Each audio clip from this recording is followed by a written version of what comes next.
Welcome. All right, well, good evening, everyone. It is now 5:16, and I'd like to call the San Mateo County JJDPC August meeting to order. A roll call, we'll conduct a roll call vote of the commissioners and key stakeholders.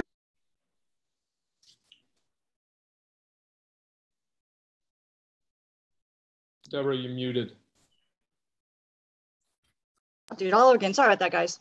So it's now probably 5:17, and I would like to call the San Mateo County JJDPC August meeting to order. So we're going to conduct a roll call vote of the commissioners and key stakeholders, and then members of the public who would like to be introduced, please identify yourself in the chat room. All right. I know of two absences tonight.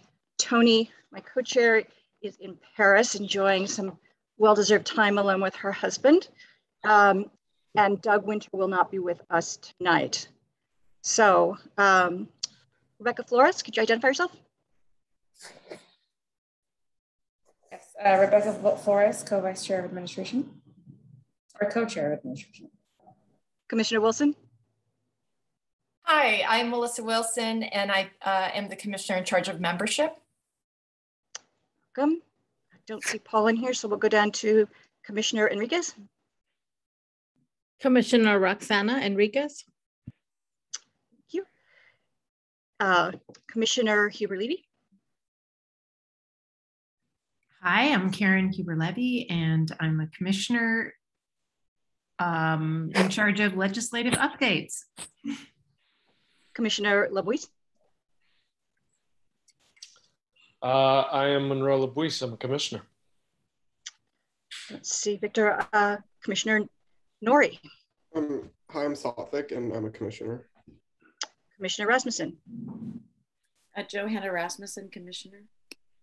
Commissioner Swope. Susan Swope, commissioner. And Commissioner Willis, sorry. Austin Willis, commissioner. Thank you. All right, now let's see who we have here. Judge Jakubowski, introduce yourself. Hi, good evening. Susan Jakubowski. I'm one of the juvenile court judges. Wonderful. Sharon Cho. Hello, everyone. I'm Sharon Cho, and I am the supervising attorney of the juvenile branch of the district attorney's office. Welcome. Melanie. Hi, everyone. Melanie Stoffer with probation. Jehan. Hi, everyone. Jahan Clark, probation. Wonderful. Mr. Fong. Hi, everyone. John Fong, Director with Children and Family Services. Wonderful. And Kate Heaster. Kate Heaster with Fresh Lifelines Freeze. Wonderful. Is there anybody else that would like to be recognized or introduced or introduce themselves? Feel free. Oh, Aurora, you're on. Aurora, could you introduce yourself?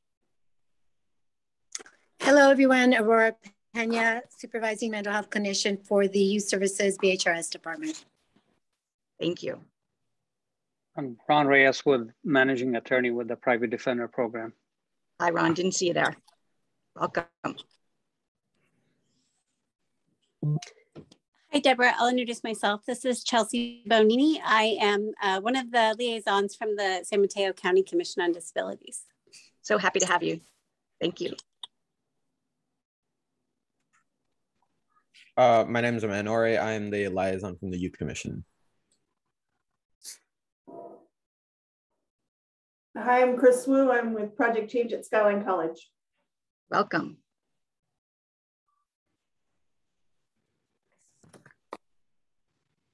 And we have another commissioner who's joined us. Victor, could you introduce yourself?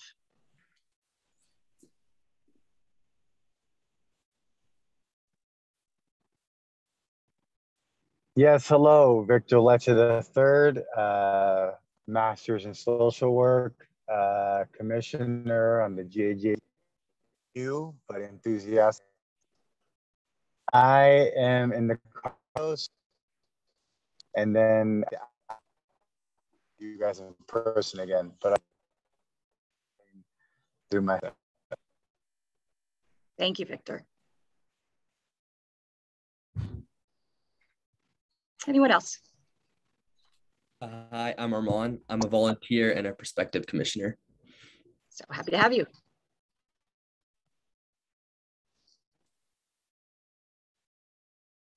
Right, well, now we have a quorum. We will proceed with the meeting. Are there any corrections to the agenda for tonight's meeting? I have a correction. Oh, the agenda. No, I'm sorry. I don't have a correction on the agenda. On the minutes, I have a correction. Okay. If there are no corrections, the agenda stands approved as distributed. For the minutes for the July meeting, they were included in the agenda packet distributed on Thursday. Are there any corrections to the minutes as distributed? And I have one that I know of from Susan. I did make that change. Are there others, Susan? Yes, on number 1I, it's increased school attendance, not increased attendance in graduation on E. Increased school attendance? It's increasing school attendance. And also I think under updates for the juvenile court, it should be secure tract with a K, not a tract with a T, like a tract of land.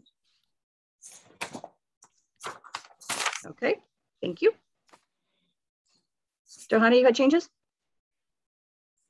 Yes, I don't know if it's similar to Susan's original change, but the name of the commission that Michael Lim and Chris belong to is the Mental Health, Substance Abuse, and Recovery Commission.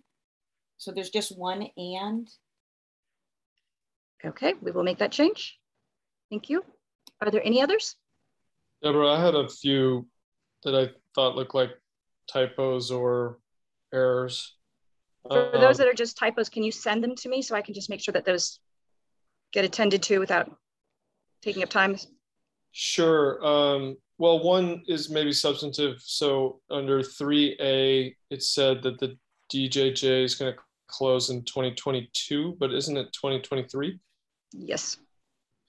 And then 3C is more of a question. There was a reference to an agency. I can look at it to be more specific. I was just wondering if we knew what agency that was referring to and if we could add that. We will see if we can get it out from the video. Yeah, it's 3C. There were 2 other typos, but I'll send those to you. Great, thank you. See what happens when Tony's not here to triple proof everything? Any other changes? All right. If there are no further corrections, the minutes stand approved as corrected, including those that Monroe will send to me via email. Great. All right. Now that we're on that, I have 2 pieces of business still under the administrative section. One is actually some sad news that I received yesterday. Commissioner Winter has submitted his resignation. He submitted a letter and said that it was okay if I read it to you guys. So I'm going to take just a moment to read that to you. So dear co-chairs Barrick and Telleria and commissioners, it is with regret that I am writing to inform you of my decision to resign my position on the San Mateo County Juvenile Justice and Delinquency Prevention Commission, effective immediately. My other personal and professional commitments have become too great for me to be able to fulfill the requirements of my position on the commission, and I feel it is best for me to make some room for someone with the time and energy to devote to the position. It has been a pleasure being a part of the San Mateo JJDPC. I'm so proud of all we have accomplished in the past few years, and I have no doubt the commission will continue these successes in the future. I have been so inspired by the wave of promising potential commissioners and have full faith my position will be more than satisfactorily filled. I look forward to my continued attendance at meetings where I can, and will always be happy to volunteer my time, resources, and/or expertise wherever necessary. Please do not hesitate to reach out to me for any reason. It's from Doug. Now on to slightly happier news. Melissa, would you like to do the introduction of our new prospective commissioner? You're on mute.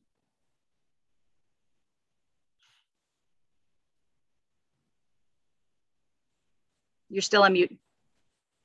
I'm so sorry.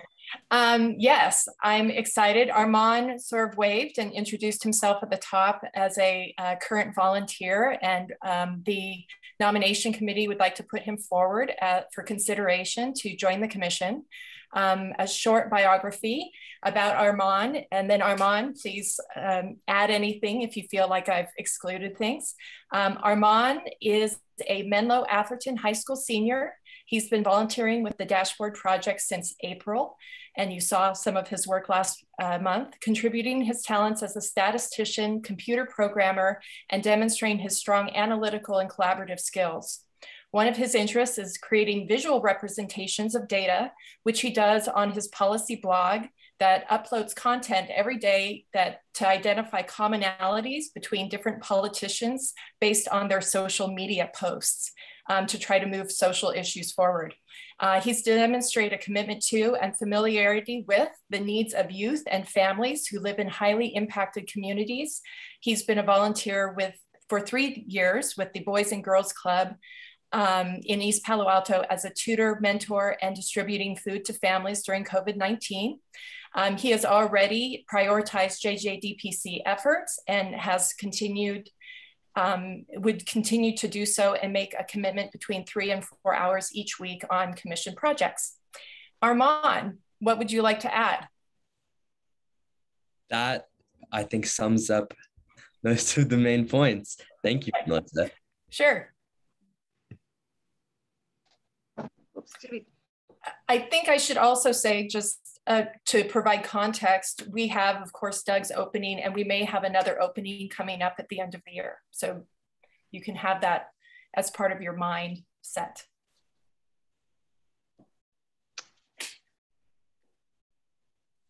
All right, can I get a motion to accept this nomination?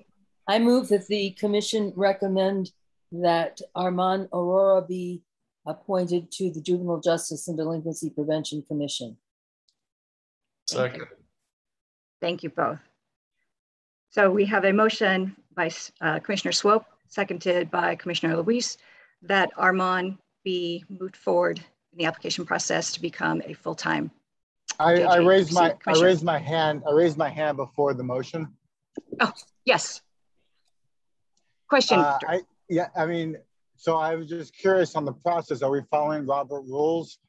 If we are, then wouldn't there be an opportunity to ask questions to the candidate before we move to approve, or is it just? Yes, we will have. You will have that now. A motion on the floor, and then you discuss. Yes. Oh, now okay. we have a motion on the floor. Okay. Great. So Victor, do you have a question?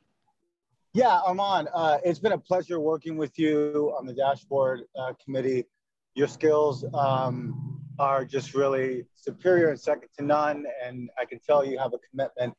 I just have a question, because when I was listening to the experience, I didn't hear a lot in regards to you working with juvenile youth, which obviously that's a huge part of this commission.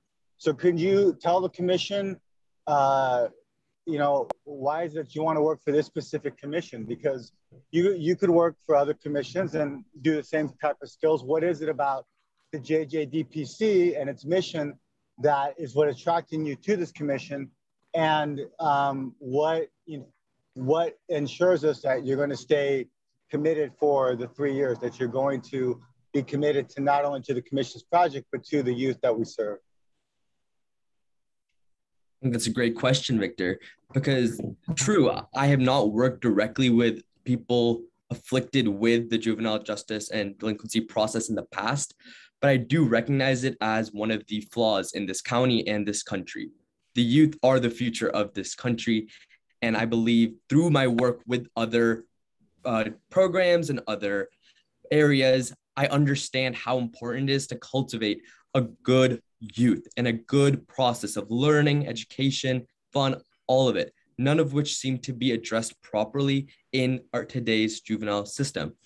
Furthermore, this is one of the few commissions in which, as someone of my age, I can be a commissioner and directly impact and help out. So I thought that both my understanding and desire to help the youth in this county and the ability that this commission allows me to do leads me to be a pretty good fit for the commissioner role. I want to just add, in case you didn't hear Victor, he's been doing direct service to at-risk youth for 3 years and actually has a long history of volunteering in at-risk communities long before that. So he has worked in the Oh, okay. He's worked in the delinquency prevention area, but not with incarcerated juveniles. Right. So that was what my question was, and he answered it perfectly. I just wanted to hear that. That's all. Wonderful. Are there any other questions?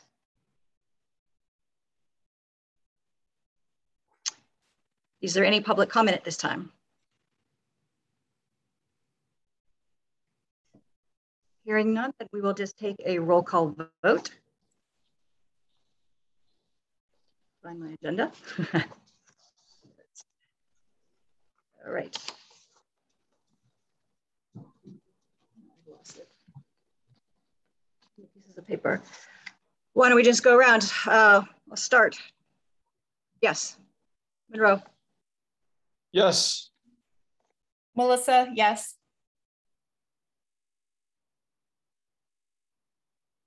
Rebecca? Yes. Paul? That's a yes. Commissioner Enriquez? Yes. Commissioner Huber-Levy? Yes. Commissioner Letcher III? Yes. Commissioner Norrie? Yes. Commissioner Rasmussen? Yes. Commissioner Swope? Yes. Commissioner Willis? Yes. All right. So the motion passes with majority, unanimously. Congratulations, Armand. We are really going to be excited to have you on board. We're looking forward to the day the judge can swear you in. So thank you all. Oral communications, I did not receive any, so we will move on to our updates. Let's start with the court. Judge Jakubowski, can you give us an update? Sure. Good evening, everyone. Not much new. I know we did this past month have a meeting related to the secure track.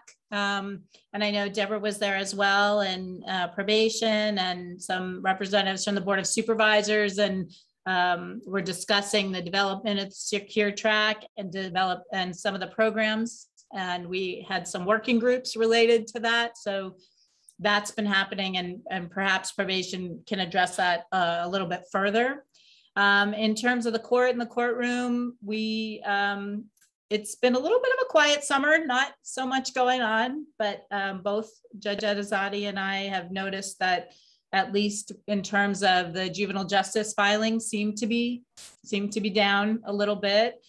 We have been seeing more youth and their attorneys coming to court. We still wear masks, we still social distance, and nothing else new to report, except I have with me this evening one of our new judges who was recently appointed, Judge Cadet.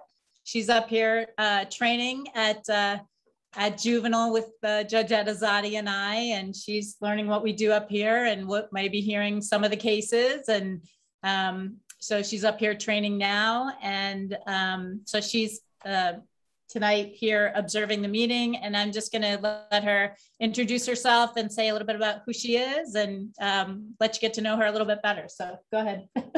All right. Good evening, everyone. I was recently appointed by Governor Newsom. I've been in the U.S. Attorney's Office for 20 years. I have a lot of community service work in my background, starting in college through my community service sorority, Delta Sigma Theta Sorority Incorporated, where we did a lot of volunteer services for the children in East Palo Alto, reading to the young children in school, helping women at battered women's shelters.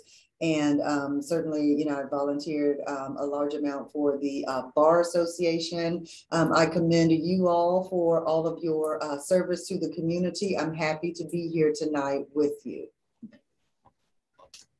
And so you'll see anybody who's coming to court or viewing proceedings, Judge Cadet will be here. As I said, she'll be hearing cases, she'll be training. So you'll probably be seeing more of her in the next few months and maybe in the future.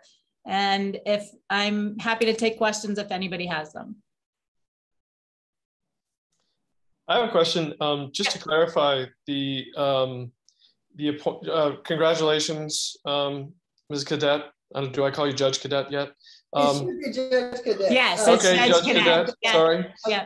Sorry about that. My 30th. So yes, Judge Cadet. Is the appointment for San Mateo Juvenile Court? So the training it is eventually going to be for sitting at on the San Mateo County Juvenile Court, or is the training then to allow you to be placed wherever you wind up in the Superior Court? I am appointed as a San Mateo County Superior Court judge, so I could be assigned anywhere. So Gotcha. I don't know if you've appeared in court here, but our judges, I mean, depending upon where we are assigned, the juvenile assignment is 3 to 5 years. The assignments have not been announced. New judges often train in a number of different areas: criminal, civil, juvenile, family. And all of the judges on the court are subject to being assigned to any of the assignments, and those assignments have not been made. Right now, I'm training in juvenile. I'm enjoying it. I have an interest in your work and gratitude for what you do for the community. So I just thought I'd be here tonight. Wonderful. Congratulations again. Thank you. Any other questions? Yeah, I have a question as well. Okay. Hi, Judge Cadet. Congratulations on your appointment. Awesome to have someone with your experience joining this criminal justice system here in San Mateo County. I have a quick question. You shared a lot of your experience, and my curiosity is if you have any experience with restorative justice in your past, like if you worked with an organization or maybe another county that has had that as a practice or an alternative to incarceration? Yes, good question. So there was a program in Alameda County that was a restorative justice program where the kids, you know, would go in and they would role play, you know, as defense attorneys and prosecutors, and they would show up, and we would have a mock sentencing where the quote unquote jury was a jury of the of other juveniles, and they would work through that system. I'm not aware if we have anything like that or have had anything like that in San Mateo County. But yes, when I was at the U.S. Attorney's Office, I did volunteer a few times to judge at those restorative justice proceedings. And they were very, you know, helpful to the participants and also, frankly, to the families. I remember there was one young man who was appearing before me for a quote unquote sentencing. And, you know, when asked like why he committed the crime he had committed, basically, you know, he assaulted someone and he took the camera. And he was very honest about it when asked about like, why did you take the camera? He said, you know what, my family, we can't afford a camera like that. So I saw the guy with the camera, so I took it. And I said, you know what, I just really think, you know, I have a lot of hope for you, because the fact that you could just say that outright, that is truthful. You know, your family couldn't afford the camera, you want the camera. You know, I grew up in humble circumstances as well. The way to do that, you listen to your parents, and like all the parents who were sitting there in the gallery were like nodding their heads. You listen to your parents, you listen to your teachers, you do your homework, you go to school. You know, if you need extra help with your work, ask somebody for some help. You go to college, you buy that camera. And then you won't have to be looking over your shoulder, somebody coming to arrest you when you get the camera. And that's how it goes. Like the parents were out there like nodding their heads. So I felt like, you know, it was helpful for everyone. So I do strongly believe in restorative justice options. So we are working on creating a San Mateo County Pure Court program. It's a JJDPC project currently. That's wonderful to hear. Those programs would be very helpful for everyone. Again, not just the children, their families as well. And oftentimes, you know, the minors' families are talking to them and trying to get across to them. And people don't want to listen to their parents. It's a normal part of development. They get a certain age, and we all go through this. It's a normal part of human development. You start to sort of, you know, differentiate from your parents and separate from your parents, become your own person, and you really don't want to listen to your parents. You're more likely to listen to your peers. So a peer type of, you know, process can be very impactful. And also the parents are kind of at a loss because they're struggling. They're asking their kids to do things sometimes that they haven't done. They're saying, go get an education. They don't have an education, but they don't have an education. They didn't have the opportunities, but they want those opportunities for their children. Sometimes the children aren't listening. So it's helpful to have someone, stand there, to be there to just give them some encouraging words, someone who, is also an attorney or a judge that they can see, who is saying the same thing that the family is saying. So then you have a number of different folks trying to get through to the children. So, I think that's very helpful for everybody. And it also, I think, really helps the attorney volunteers and the judge volunteers. Because you really feel like, you make eye contact with the person and you see that they're nodding their head, or you validate something that they're saying or something that they've experienced. And, that can help your day too. You're awesome. Thank you. You've made my day. Okay. Thanks, everybody. Are there any public comments? All right, we'll move on to item 3B, Private Defender Program. Ron, could you give us an update, please? Sure. Good evening again, everyone. I don't have any specific updates that the judge touched on the few percolating topics we've been dealing with the past month or so.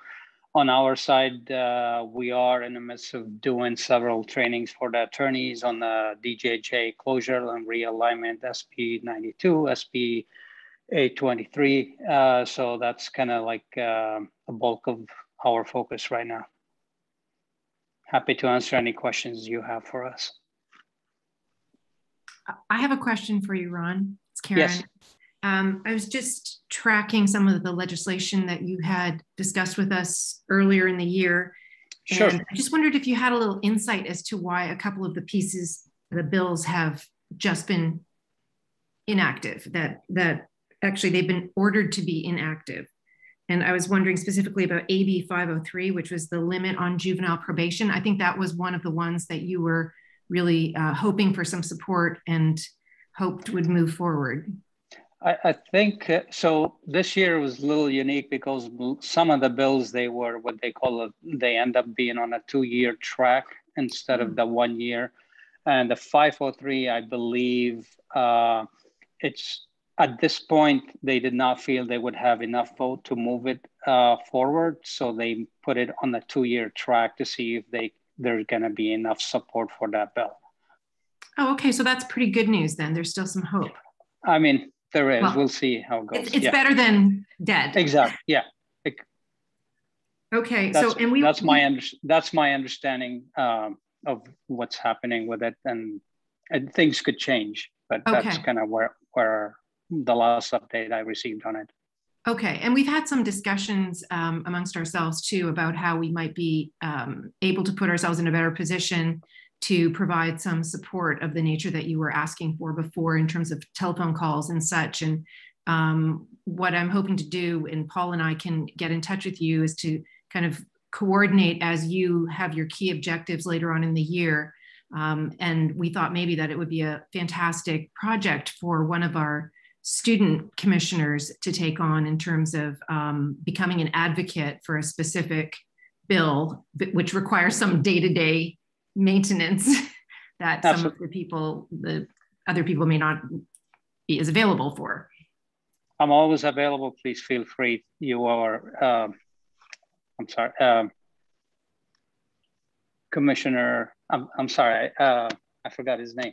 My apologies. The commissioner. Yeah, Poconagra, Paul, sorry. My apologies. Yes, anytime, please feel free to reach out. I'm happy to coordinate and, provide whatever information I have.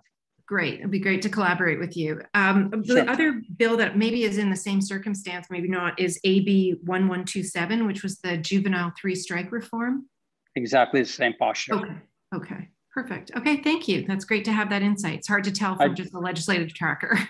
I do have an update, AB 624, which is creating the right of appeal for transfer hearings, that just got voted off of the Senate floor and it's going to the governor's desk. So, oh, that's wonderful. That is, yeah. I just looked at that and it said it was in order to Senate. So that's fantastic.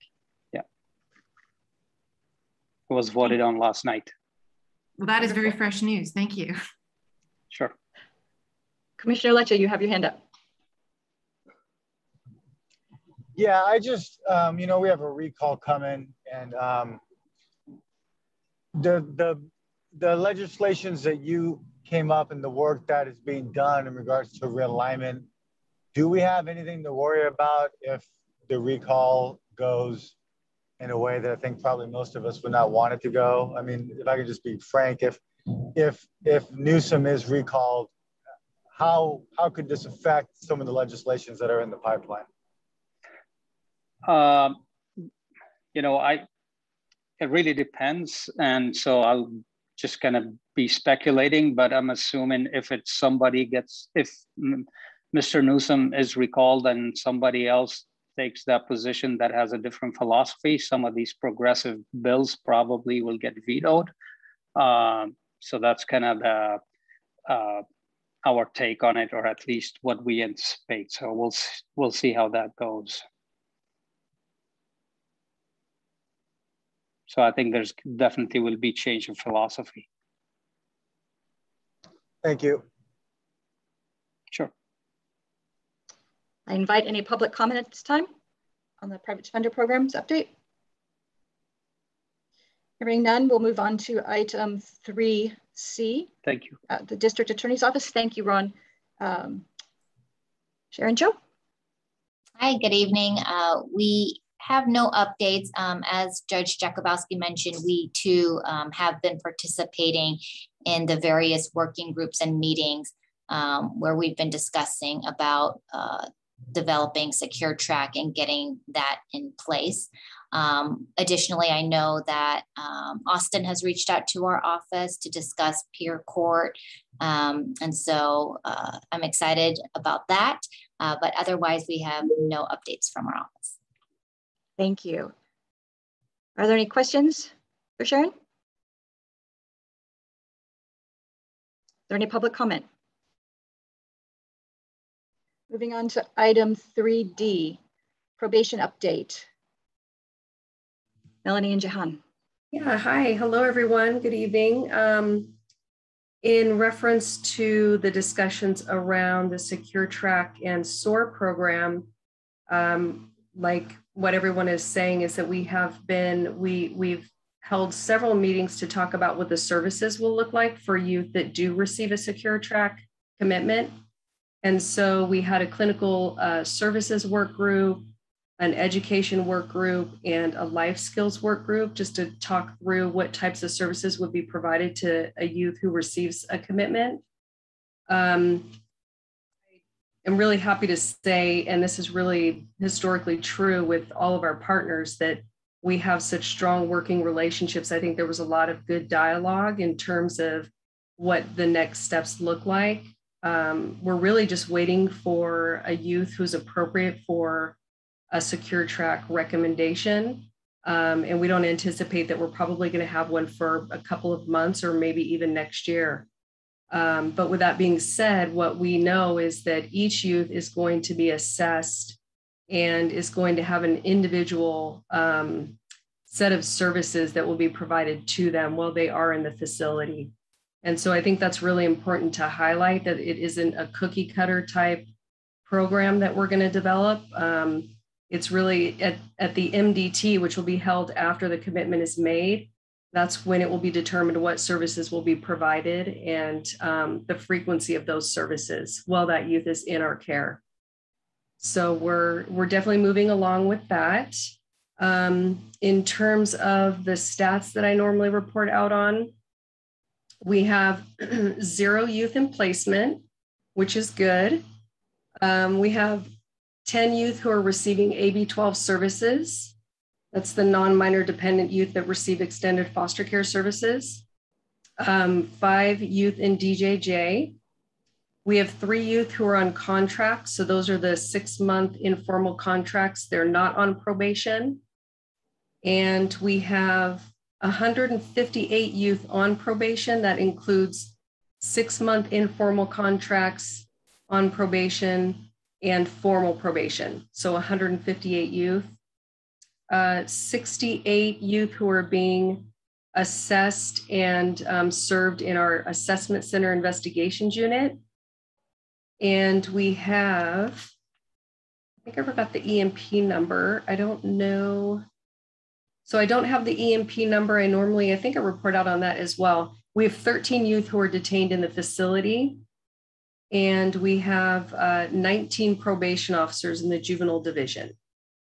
So we had 1 PO transferred to the adult division and 1 retirement. And any questions? Melanie, on yes, that last point. I have. Oh, I'm sorry. Go ahead, Monroe. Sure. On that last point, is the plan to backfill those POs for the juvenile division? No, not at this time. Our numbers are still fairly low. So yeah, there isn't a plan at this point. Okay, thanks. Sure. Susan? Oh, sorry, Paul? Yeah, the question that I had do you have the ethnicity breakdown oh, yes. or data on the yes. on the 158 youth that are receiving probationary services in the community? Yeah, so this includes youth who are not on probation as well that are in the Assessment Center Investigations Unit. Sorry about that, because I do report out on that now. 60% of the youth that we serve are Hispanic Latino descent. And then the next highest number is 12%, and that's Caucasian youth. And are Asians considered Caucasian in that, or is Caucasian, are we speaking of kids that are only of Caucasian descent? How is yes. that data broken down? Correct, yes. So of Asian descent, 3%. African-American or Black, 11%.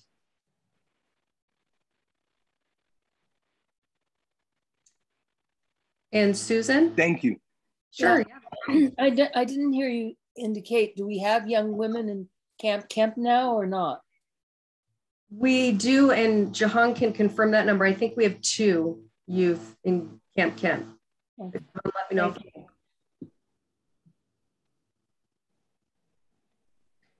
Commissioner Heber-Levy, you have your hand up?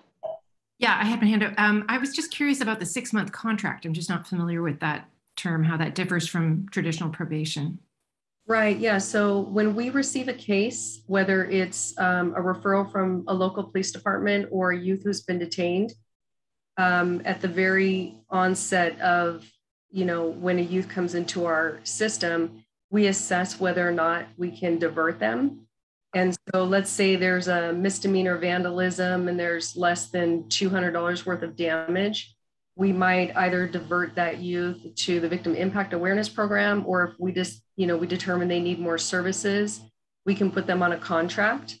We have a 90-day contract and a 6-month contract. And so that's prior to the case even going to the DA's office, which would likely lead to either 6 months of informal probation being court ordered or formal probation. So it's really an attempt to divert the youth before they really enter into the system. So they have no record then if they are chosen to do the contract? And they'll still have to have their record sealed because it is a referral to the probation department. I see. So we do assist the youth with that process once their case is closed. Okay, thank you. I have a question. Yeah. So out of all those 158 youth on probation, can you share a little bit about where are those mainly, that the demographics are coming from in the county? I don't know if I actually have that with me, Rosanna. Let me look at my, yeah, we don't have any demographics that I can report out on.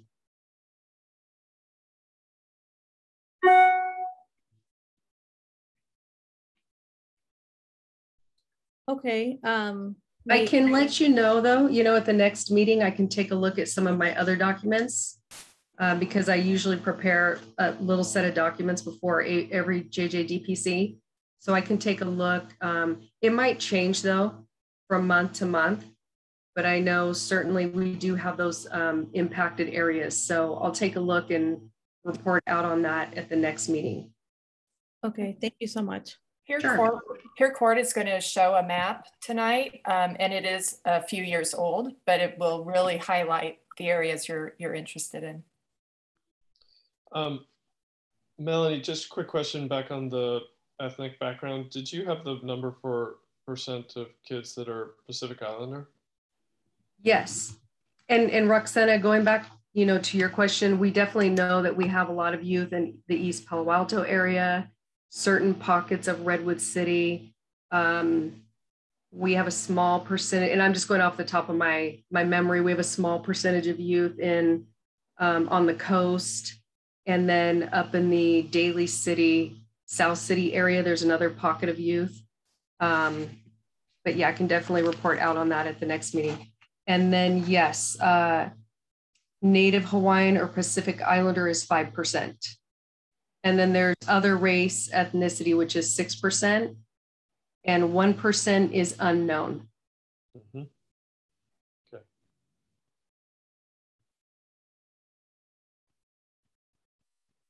Okay. I think I'll pass it on to Jahan. Thank you so much and have a good evening, everyone. Thank you. Okay, so yeah, Melanie reported on our numbers. We have currently 13 in the YSC. Actually, yeah, 2 now at camp. We had a release yesterday. Not too much has changed, except for we did have a positive youth asymptomatic, which is good. So because of that, we kind of scaled back on our visiting and in-person procedures and how we're doing things, at least until the 24th of September. Once everything kind of subsides and people are back to school, and we're still taking direction from correctional health. One of the things that is going to change, and we're being governed, by the county public health, is that any visitor, anybody who comes in person into the facility, because we're considered a congregate setting, must have show proof of vaccination or have show proof of being tested. So that's kind of the new thing. Other than that, school is back in session. It is in person. We have Project Change going on concurrently. And again, just the visits and things like that are virtual. But other than that, everything is going smooth. Jahan, is each one Reach One still contracted with the institution? It's actually, they're no longer, they kind of blended their services, so they're now success centers. But they're still providing those services to you. Yes. Great, thank you. And they're also a part of our JJCC, our secure youth treatment facility conversations. They also have somebody that is a part of that. Yes. Any other questions? I have a question, Jihan. I'm leading the YSC inspection team, and we had as you know, we've been trying to get there. We've had 2 dates and they've been postponed. So the earliest that we can come in is the 24th, correct? And I believe 2 of our 4 team members have their vaccination information on file with you. Is there anything else that we need to know in preparation for that inspection that would be helpful to know? No, just that if for the other 2 that have planned on coming, if they're not, just show us proof of test when you come that day.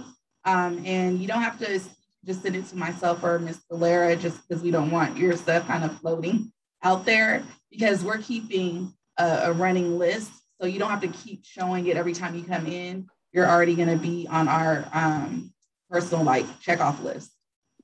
Perfect. Thank you so much. You're welcome. Commissioner Enriquez?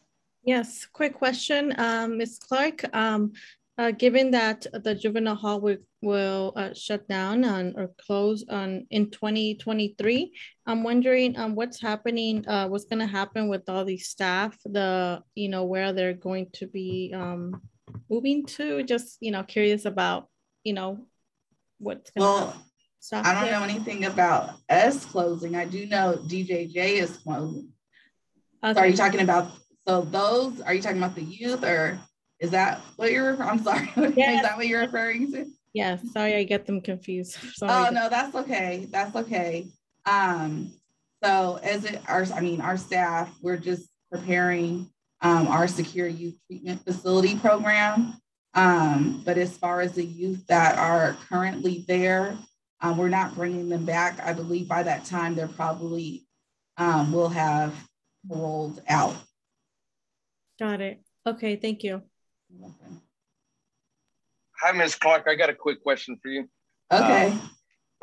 My question is that standard for the vaccination also a standard that is being applied with staff there that are currently occupied? Yes. Yes. So it's a standard that's put out by the county. Actually, it went into effect, I believe, last week. And so that's for even our staff. So so for us, Canyon Oaks, anybody in the hospitals, group homes, any type of congregate setting, even the county jails, that's a requirement for anybody that comes into the facilities, including staff. Great. Yes. Great. And nice to see you again too. Thank you. You as well, likewise. Yes. Have a good evening, everyone. Thank you. Thank you. Are there any other questions? I have a quick question. So when we came a couple months ago, there were a lot of the youth weren't vaccinated. So has anything changed in that regard? Actually, I can say that as of last week, a majority of the youth have opted to get vaccinated, and medical staff has been working hard with whether, it's a little treat, a burrito, something to kind of get them to, encourage them. So we have seen it. I know one of our youth who was actually, impacted, at first their family was not in agreement with them, getting vaccinated, and they actually, after this happening, changed their mind. So I think we have seen an increase in numbers. And then again, for our youth that have been here for, longer periods of time, I think the majority of them have been vaccinated. Wonderful. Is there any public comment for either Melanie or Jehan? Thank you both. Moving on, item. I see Amaya's hand. Oh, sorry, Amaya? Yeah, so you mentioned one youth tested positive asymptomatic. Do you have more information about that? As in? I guess which camp were they new, or I guess, yeah.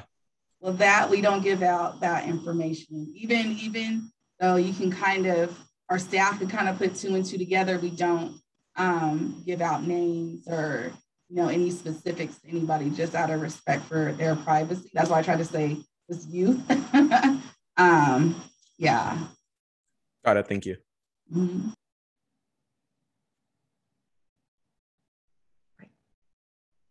Thank you. Moving on, County Office of Education. I don't see Janae on the call, so we'll move down to Behavioral Health and Recovery Services. Aurora. Hi, everyone. Just pulled over to be able to join here, so pardon any noise in the background. So no major updates. We continue to provide telehealth services, whether again it's via video or by telephone. And given what Miss Superintendent Clark just shared, given the positive test, we're not allowed to go into the units to have face-to-face right now. So we are providing services via telephone or video up until that September 24th date, when things hopefully open up again.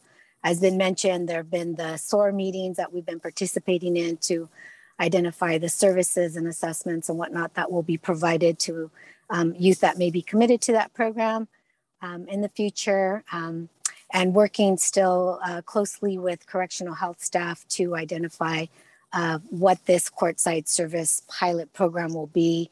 It's new, so it's still a work in progress, but we're hoping to sort of just really identify what that workflow will be, hopefully in the next month, to just be able to have referrals come our way. And that's it. Any questions? Commissioner Leccia?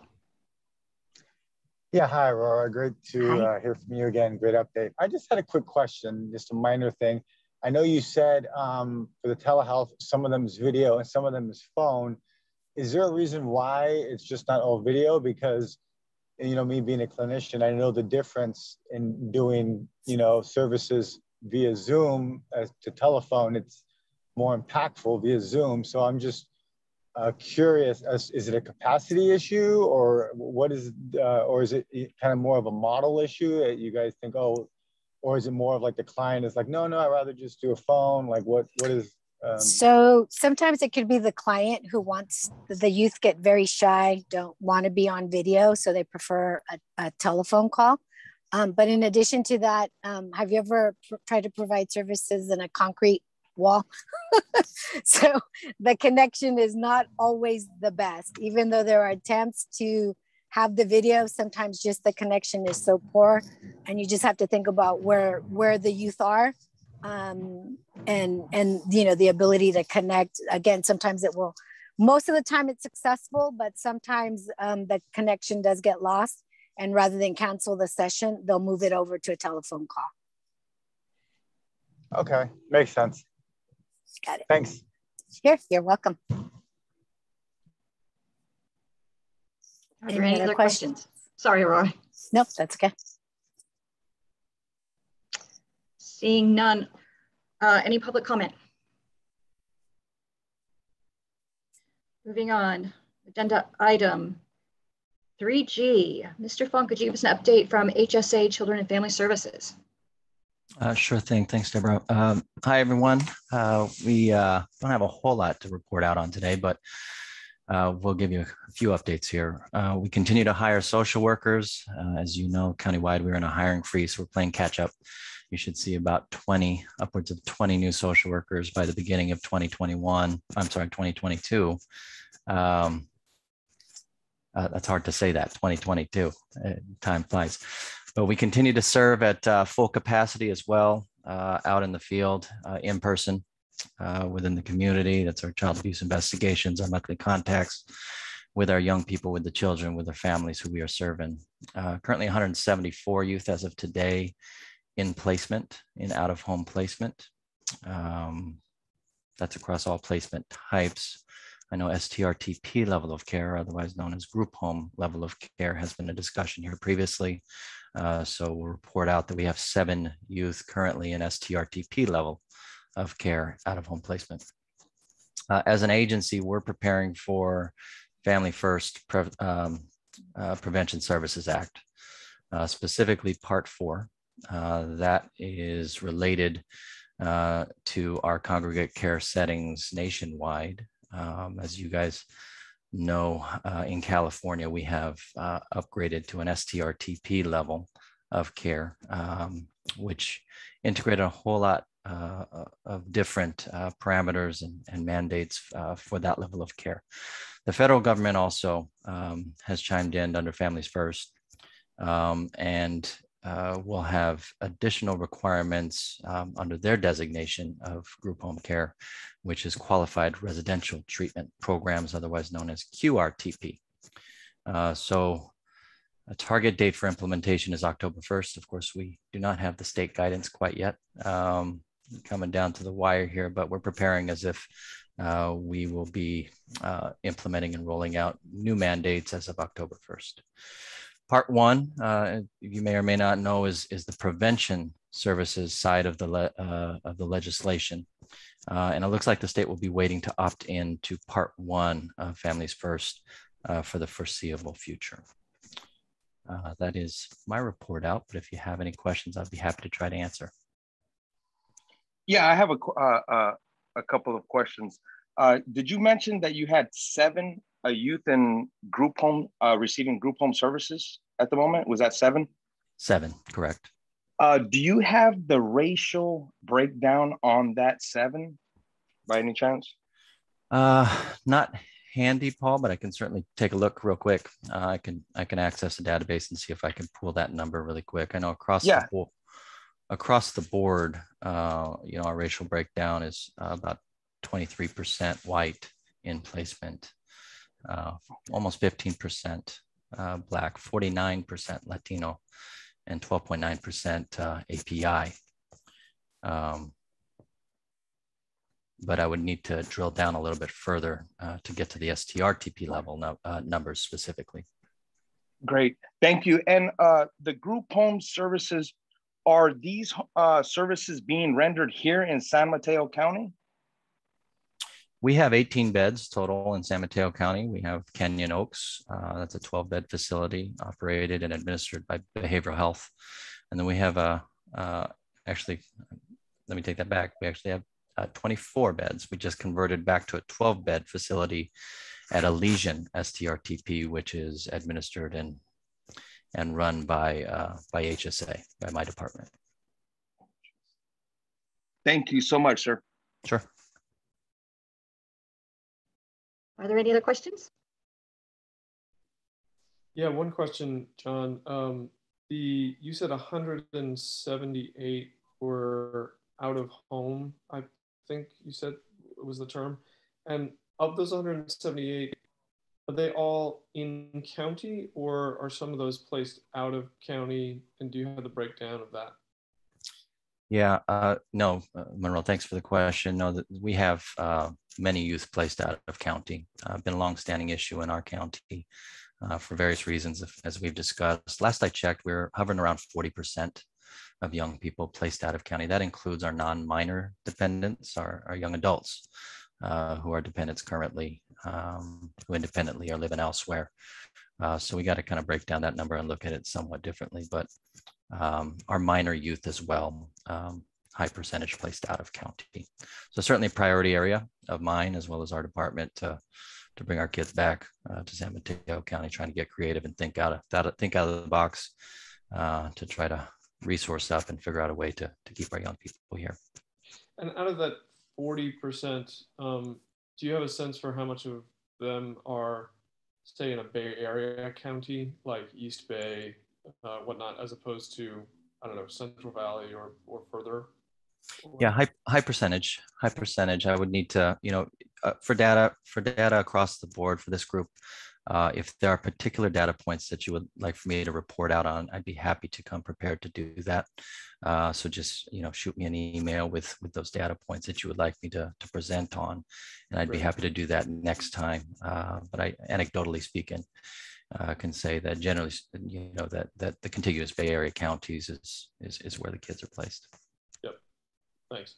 John, may I ask, what the percentage of our children are with extended family members, or the percentage of children that are with foster families versus, you know, placement with, you know, grandmother or auntie or sister?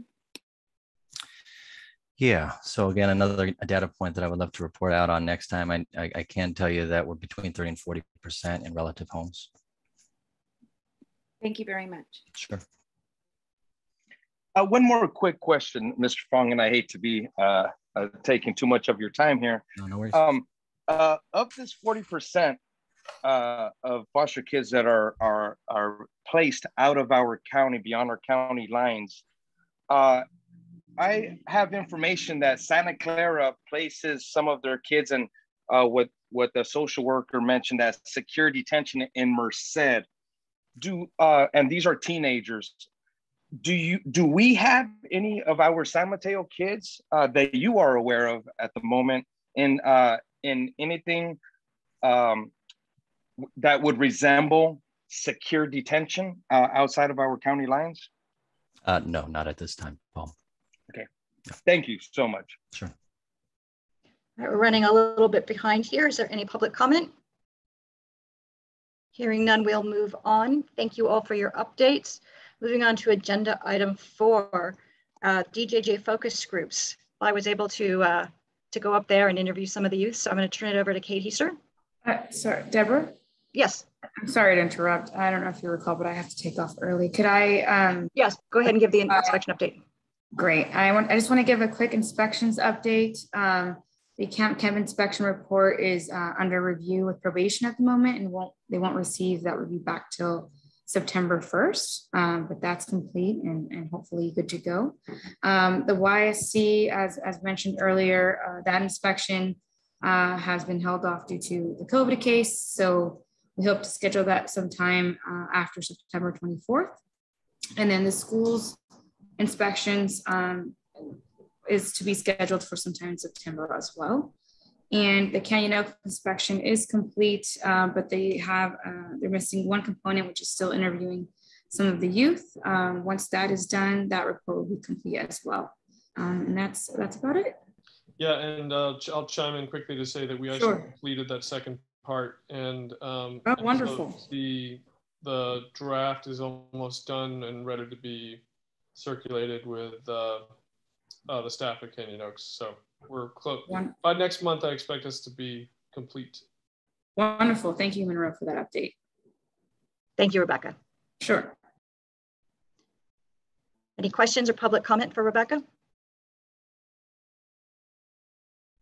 All right. Now, without further ado, Kate Heaster from Fly. There. Is it possible for me to share my screen, or is that? Commissioner Rasmussen, can you grant her permission, please? Sure. Just trying to make it easier. I learned from the last time I did this that maybe a couple of visuals would help. So here we go. All right, go ahead and check and see if you can do that, if you can share. Yeah, I've got it. Thank you. All right, can everybody see that? Is that clear? Yep, great. Okay. So yeah, thanks so much for this. So briefly, Fly was invited to DJJ to conduct some focus groups with the young people there about Secure Track, SB 823, DJJ realignment, whatever name you'd like to call it, this process of closing DJJ and having young people come back. And so our Youth Voice Department took lead on kind of coordinating these focus groups. We did a series of 6 focus groups, 3 pairs of focus groups. So we talked with 3 units at DJJ twice over the course of a couple of weeks. And we focused on units that had the highest number of youth from the 3 counties that Fly serves. So that's Alameda County, Santa Clara County, and San Mateo County. And just kind of to reassure everybody, we did not collect individual youth names or associate any information with like individual youth with these conversations. We collected what they said and what they shared, but we didn't want to trace it back to any particular young person, just, because we knew that we'd be sharing this publicly. We also didn't record any of this. The notes that were taken, was taken in the situation, and we didn't, so we don't have any sort of recordings in case anyone was wondering about that. So trying to really protect young people's privacy while also sharing their voices. And that was really the context here. And the other piece of this, just to put it in your thoughts going forward, we've been invited to come back on a roughly monthly basis. They've also had some challenges with COVID recently. So we were supposed to come back in August, it didn't happen. And so we're hoping, we have a plan to be there actually next week, I believe, but we're hoping that all works. But putting the bug in your ear to think about what are additional questions that you might be interested in, or that the community might be interested in asking our young people as we go through this process. So I'm just gonna point out that there is a future opportunity here. So that is the context. When we did this, I'll just say, I think oftentimes, youth voice kind of gets lost in these processes. And, there's a lot of people who care very deeply about these young people, who work with them closely, but it's a different thing to hear from youth themselves and really have them be able to speak to the issues at hand for themselves. So I really, really encourage people to actually read the report. It's not that long. And it has a ton of direct youth quotes that you can then, glean from. And I will just quote a couple of them as we go through this, but really want to strongly encourage you to read through. It's at the end of your packet, and really want to encourage you to actually read what these young people had to say, because it was was, yeah, very wise and important for the work that I think we're trying to do here. So core learnings that we had from these process was, first, the value of youth voice. Really, they are very aware of their own needs, of what's going on in the systems around them, and what was going to help them be successful in the long term. So, for example, one of the quotes was, "A lot of us want to become better people. We can't change the things we've done, but we want to become better people." Second, we really heard a lot about youth experiences that reflect the flawed approaches that SB 823 aims to change. So all of the things that are kind of leading to this move to close DJJ, we were seeing very clearly in what they were talking about and why we need to move to different systems. So for example, we had a youth that said, it's like we don't got nothing to do but get in trouble. Right? There just really wasn't enough provided to them for them to feel like there was anything else, for them in this situation. A third is that institutional staff have a really large impact on detained youth. And this is probably not news to anybody, but it really had a big, it was a really big piece of what they were sharing with us. So for example, when you said, we're supposed to be rehabilitated by people that won't even sit down and get to know us, or they try to shut us down when we're speaking our hearts. And then another piece was that the youth really want to build the assets they need to succeed. They really want to move forward from this point in a successful way. And they're really clear on what those things are. So they talk about, give us something we can actually work on, something to show for our time. We need help to reintegrate into our community. We're institutionalized. People had some type of structure in here, and then they recommit to get back in. Another said, I grew up in a BS neighborhood. I've never done a job application or a resume. I don't know how. I've only sold drugs and robbed people. It would be nice to have been given vocational opportunities, something to focus on.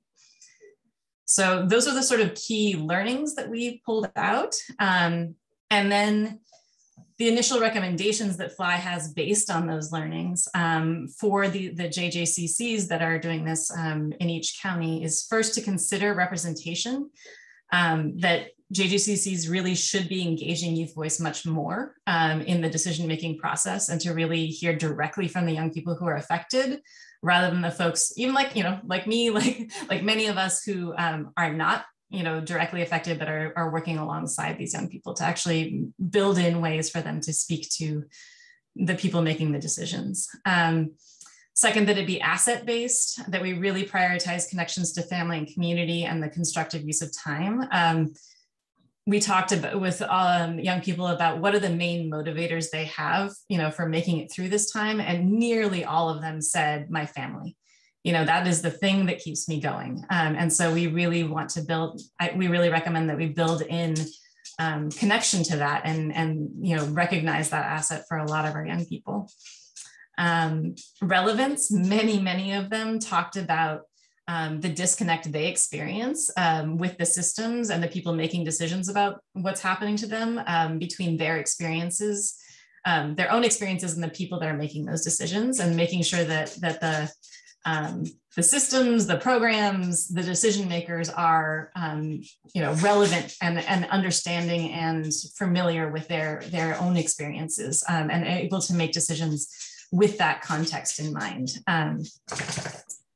Another restorative, again, so this idea that rather than focusing on punishment, this should really be a strengths-based approach, and that one of the big things was not to remove programs or supports based on as a method of behavior management.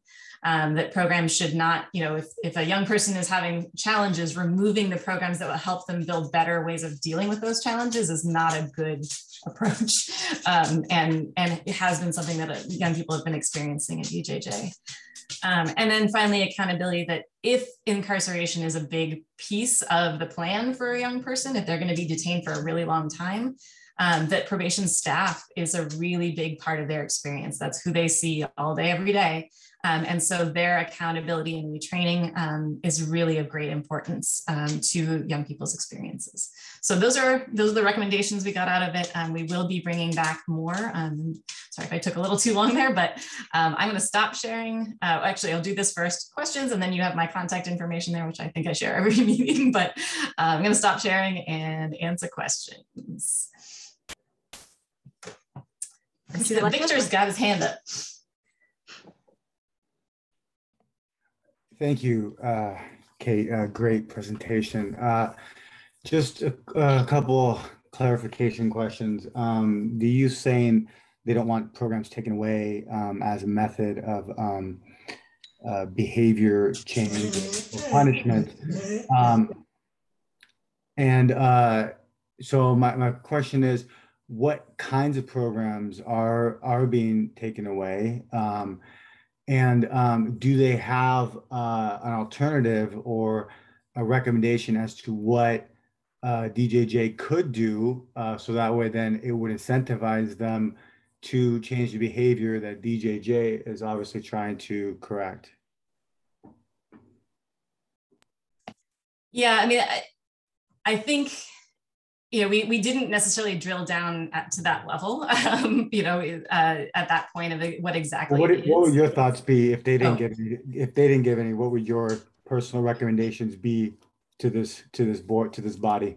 Yeah, and I think, and it's interesting because Deborah and I were actually talking about this a little bit earlier, but this idea of, you know, that just distinguishing aspects of their day that are, you know, reward-based versus programs that are meant to help them develop particular skills, and not to treat those programs necessarily as rewards in and of themselves, but to think of them more in terms of those are supports that are necessary for this young person to be successful, and that maybe there are aspects that are like, oh, we can hold out, you know, like I know that the institutions have done, like, we're gonna have a barbecue, right? You know, like that is an optional thing that is definitely a big incentive. I know has worked really well for our young people to get excited about something like that. So to kind of just distinguish those things that are, you know, bonuses that can be held as incentives, and not to use the programming as necessarily like in that same kind of category is how I would think about it. Does that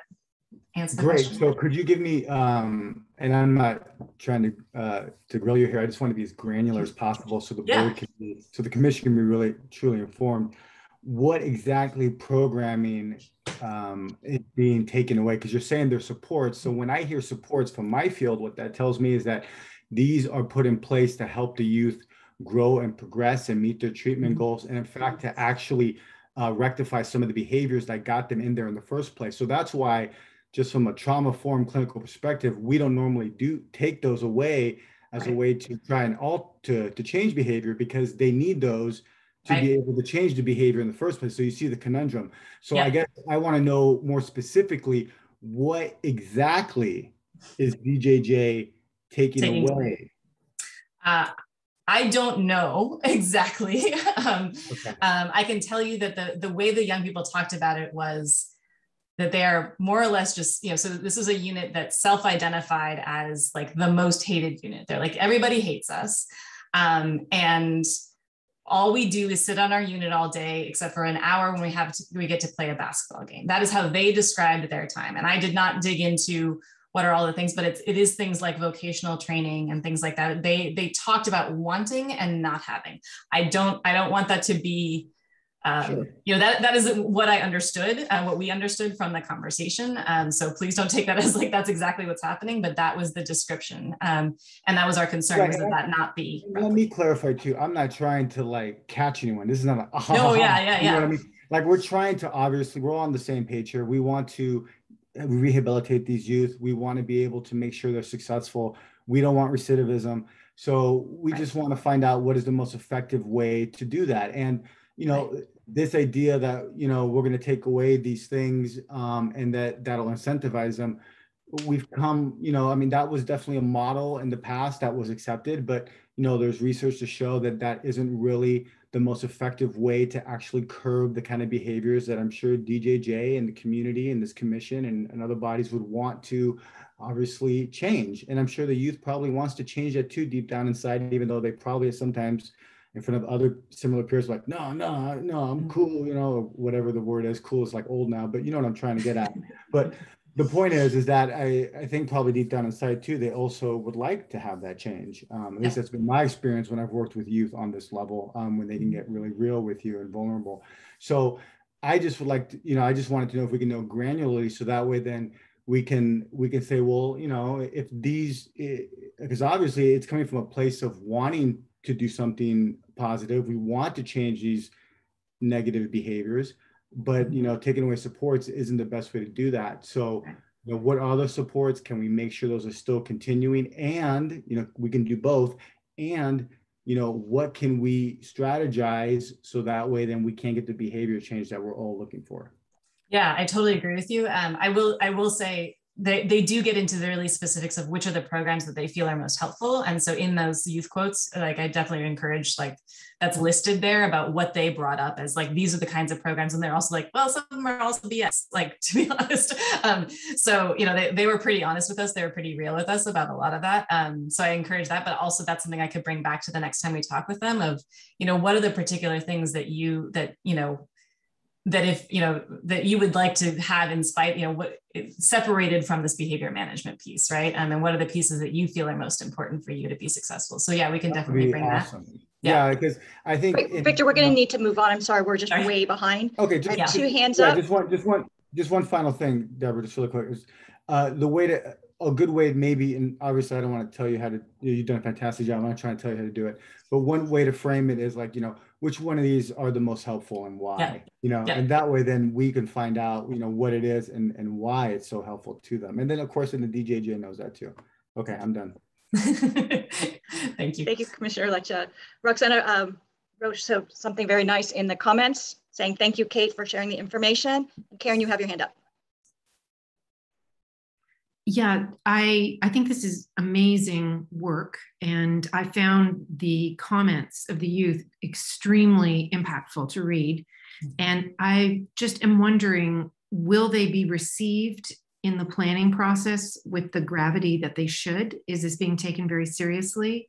And do you foresee this as really, you know, becoming a cornerstone for the planning? Yeah, so I think, I mean, that is sort of a probation question. I think so. You know, we were certainly invited, you know, as we were invited to present at the subcommittee meeting, which was very appreciated. So being able to go through these same kind of learnings and recommendations.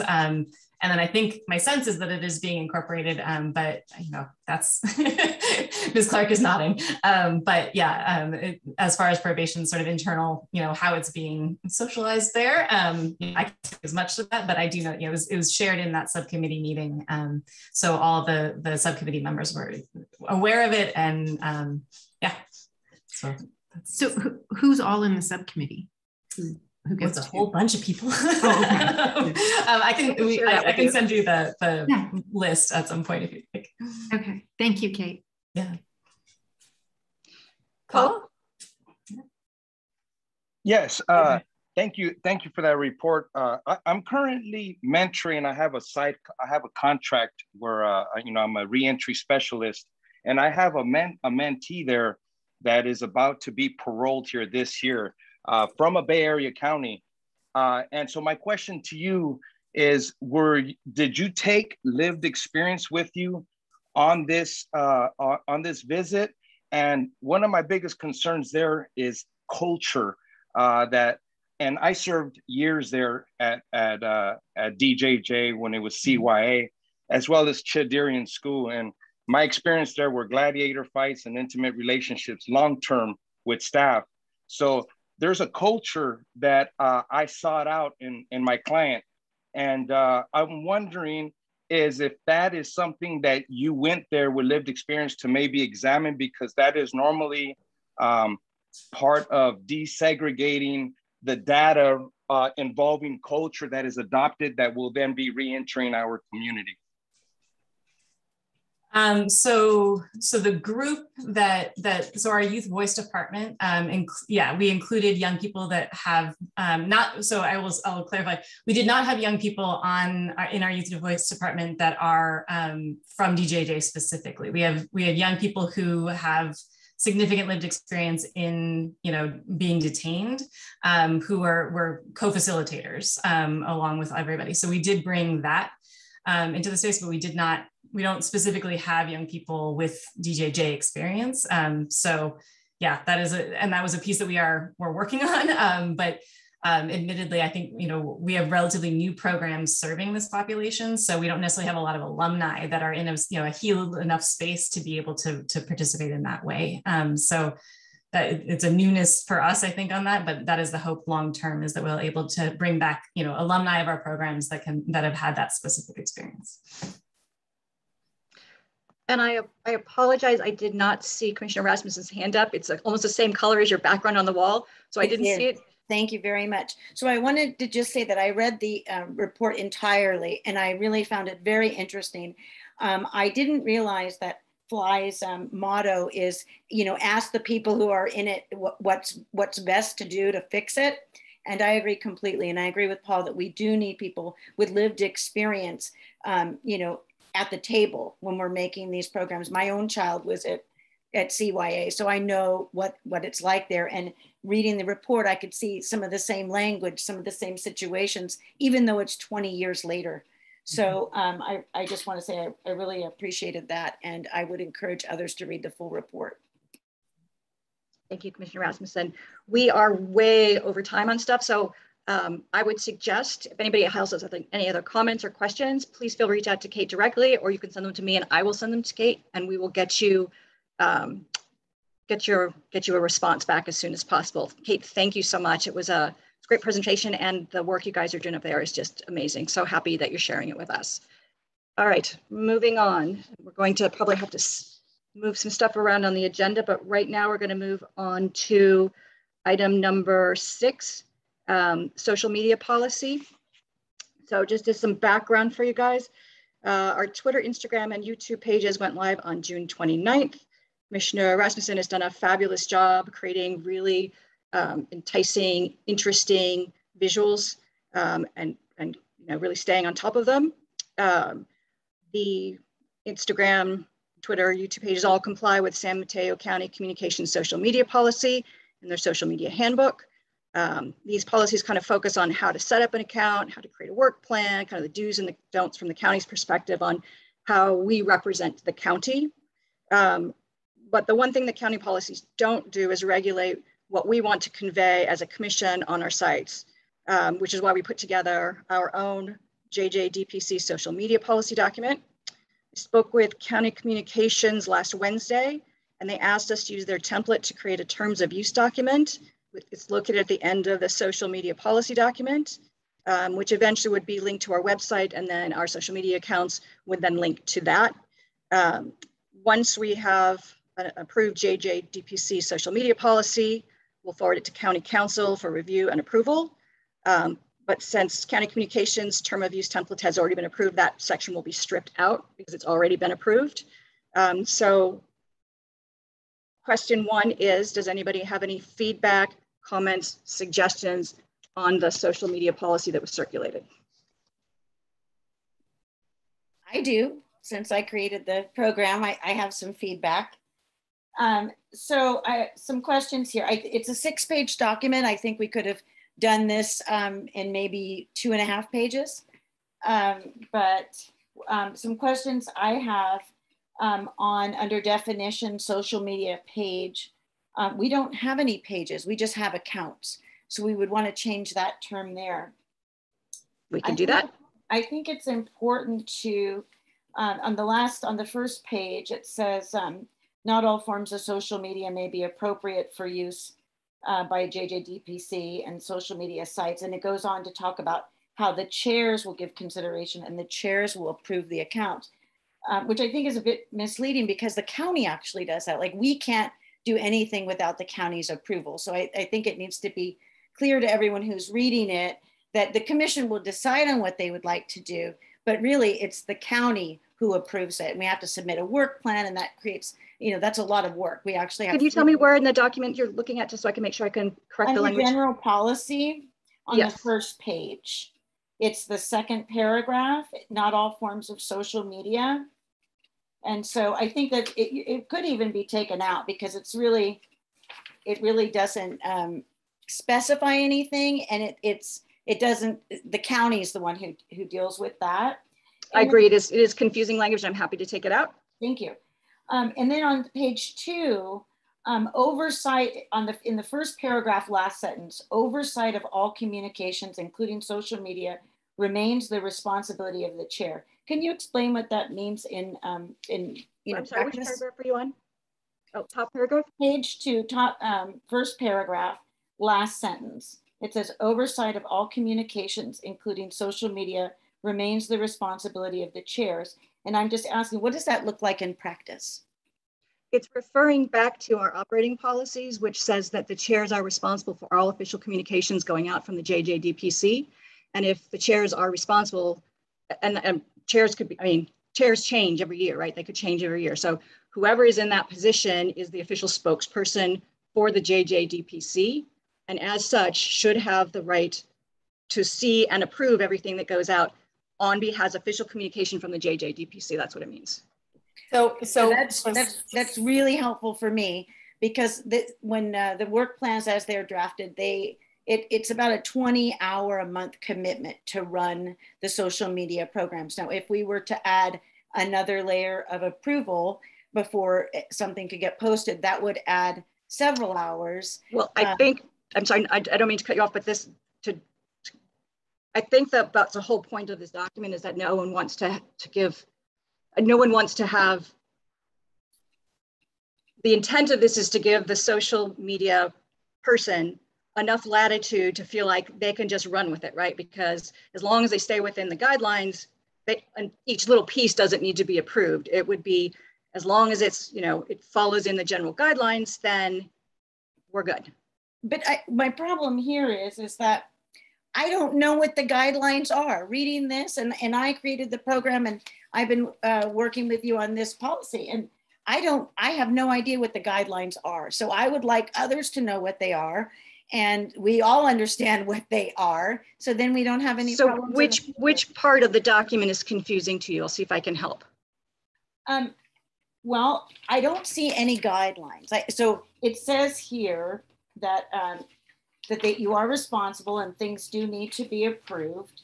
But I don't see what is, like, for instance, the reason why this came about is there was a post that went up about Paul, and he was quoted in a news magazine article. So we highlighted him as a commissioner in this magazine. This caused some people to feel uncomfortable. And so this policy was the result of that. So in my mind, I still don't see what was wrong with Paul's post. So which started this. So I don't have a clear understanding of what is. I think I can help with that. Okay. So the feedback I received from other commissioners is that it was an opinion piece. And while some people may have agreed with the opinion, some may not have. And so we originally said that we would only post informational stuff. No, we weren't posting informational stuff. Can I make a motion? Yes. Because it's just going back and forth, and there's a lot of other commissioners here who I'm sure want to chime in. Thank you. This seems like this is going to be a lengthy conversation, because I have some comments too, or opinions after just hearing what I'm hearing. Great. Why don't you guys send them back to me? I know Commissioner Rasmussen has already reviewed this document and already submitted changes. So I would like to take all of your stuff, submit them. We can look at this reviews. I'll incorporate them, and we will review again at the next meeting. Okay, I was in the middle of making a motion, so thank you. I would like to propose to make a motion to where we could table this conversation until next meeting, to where we could discuss it more fruitfully. I'll second that motion. Okay. Any public comments? That's what Deborah was already proposing, and you just made it so that we have to vote on it. She already told you, let's put it all together and take it to the next meeting. I was in the middle of making a motion. I would suggest you withdraw the motion. I'm not withdrawing the motion. I was making the motion and it's been seconded. So we can just vote on it really quick. I think other commissioners want to put in their 2 cents. Maybe some commissioners rather just handle it right now. I mean, how do we know that? I'll just weigh in because after a motion, we can have a little discussion. And the suggestion I would make is that for the motion, Victor, is that in addition to tabling it to next month, maybe, and this is a suggestion for your motion, we could form a little subcommittee to discuss. I like that. You know, there's a lot of sort of back and forth that needs to be hashed out here, and maybe doing it with all of the commissioners in the monthly meeting is not the place, but I think our rules allow for us to have subcommittees of a certain size to be able to discuss, so that maybe a lot of this sort of differences and clarification could be cleared up between now and the next meeting, and then when we come back next time, we'll be ready to adopt something. I'll accept that addendum to my motion. So the motion on the table, sorry. I'll second it. And I'd like to be a part of this subcommittee as well, and sign me up however possible. We can, we can figure out the composition of the subcommittee maybe later, but it has to be limited to a certain size because of the Brown Act. But I guess the motion is to table this and then form a subcommittee, discuss during the month, and come back next month. Correct. That's the motion. With Doug's withdrawal, we have 13 commissioners, so a quorum would be 7, so you could have up to 6 people on the committee. No. All right, you guys ready to vote? Is there any public comment before we vote?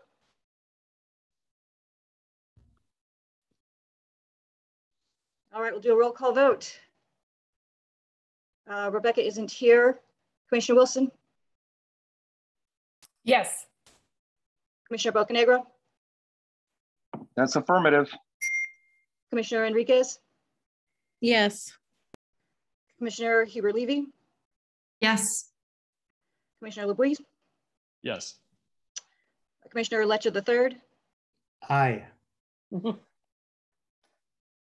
Commissioner Norrie? Yes. Commissioner Rasmussen? Yes. Commissioner Swope? Yes. Commissioner Willis? Yes. I will be a yes as well. Motion carried forward. Commissioner Rasmussen, would you please share your screen with Commissioner, is it Wilson or Willis that's going to be showing the presentation? Wilson. Wilson. We will move on to the Project Spotlight Peer Court. We have drastically gone over the time for this. So what I will propose, Melissa, why don't you give us 15 minutes or so, and then whatever you don't get through this week, we'll continue with next month. Okay, fair enough. Oops.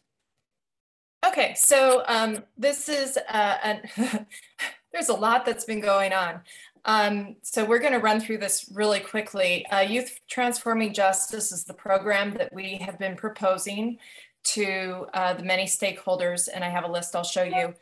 It's a restorative diversion approach with a peer component, and we are trying to interrupt the school to prison pipeline, and especially as it disproportionately affects certain groups of youth that we all care about. The school suspensions are very disproportionate in who they impact. So particularly Latinx students in terms of numbers, but then in terms of actual students by represented by actual numbers in the counties, African Americans are most affected by school suspensions. You see this also in juvenile court involvement, and I will put the link to this if you'd like to spend more time. So we are focusing on police departments and also on the police departments that don't have diversion, and also school suspendable offenses. And what you see here is this is from the CCCS Youth Needs Index. And some of the communities most in need of diversion, because they refer youth to probation and have a lot of delinquent involvement, are those without diversion programs. And so now you'll see where this is the number of youth involved in county probation. So it's the same neighborhoods. So that's the problem we're trying to address. And now, Austin, do you want to move us into the next section? Sure. So I've volunteered in over 5 Pure Court programs statewide, and there are over 78 of them. And they're also branching out nationally. In fact, I helped someone in Trinidad and Tobago learn how to start a new Pure Court program. But they seem to be everywhere, except they don't have one in our county and we don't have one in San Francisco. And so YTJ is trying to expand, and our program is in San Mateo. So it has a well below 10% recidivism rate, as well as a 95% plus completion rate. And this is for both Marin and Santa Clara counties. It's very typical among youth courts to have great numbers. And just to compare it, probation departments across the state of California, usually recidivism for an apples to apples comparison is 20 to 35% is the rate. So the goal of Pure Court is to provide respondents with an alternative space to take accountability and to continue their education and lives. So we work with young people rather than deciding on their behalf, and it's more effective this way. So Melissa, do you want to take this slide? Sure. So there are, I'm so sorry. There's the youth, the family, and the staff members who are working together. And then there's the peer component. The peer component is often the most visible, and it's referred to as peer court, although the model that we're talking about is a step away from what court looks like. It's a non-adversarial model, for example. There are not kids trained to be defense attorneys and prosecutors. The staff work with the youth and the family, and one of the ways this is different from other diversion programs is that the family is an integral part of the solution process. So it's not a contract just with the youth. There's a whole family needs assessment, case management for the youth. There's drug and alcohol harm reduction training that everyone goes through, family communication skills development. And then the staff is also coordinating with the peer group. The hope is that the youth will become part of the peer group, and there are leadership opportunities there. One thing that's very important to us is that our youth are the youth respondents. So the offender is matched in who is on the peer court.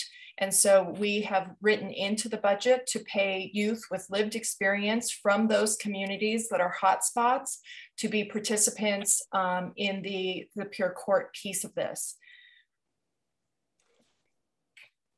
So one piece that you'll see is unique about this program is that leadership opportunities for youth as well. Youth who come through the program have wonderful opportunities to become a leader in the program. But the Pure Court process has 3 phases. In the introduction phase, every member of Pure Court introduces themselves, and the advocate gives a short opening statement about the respondent. And this is informed by their previous communication. And then there's a getting to know the respondent phase, where the jury of youth take turns asking the respondent questions through motivational interviewing and trauma-informed questioning, and get to know a more holistic view of the young person.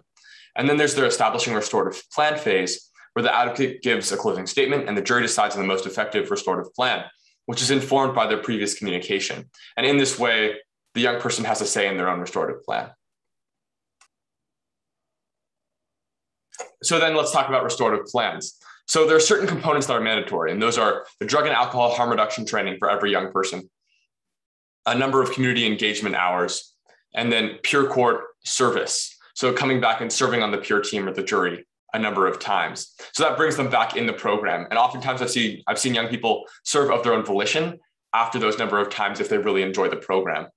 Now, community engagement, whereas community service might look like, I don't know, picking up trash on the side of the road, community engagement connects young people with something they're interested in, something based on their strengths and their interests.